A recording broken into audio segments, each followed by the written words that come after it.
Někdy v únoru za mnou přišel Pavel a požádal mě, jestli bych mu nechtěl složit hudbu k jeho novému filmu.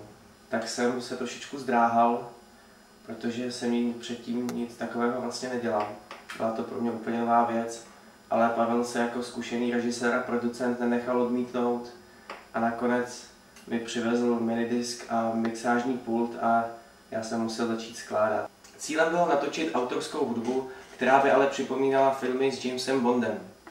V těchto filmech slyšíte většinou hudbu orchestrální, my jsme se museli spokojit s daleko nižším počtem nástrojů. V úvodu filmu můžete slyšet tento motiv.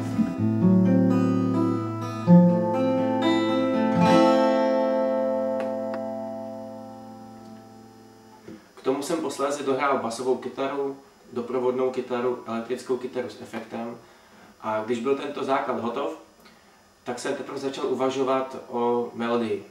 Ve filmu můžete také zaslechnout motivy z originálních Bondovek.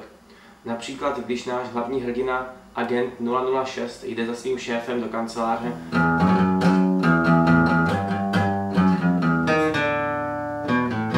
Samozřejmě se ve filmu ještě objevuje klasický bondovský motiv.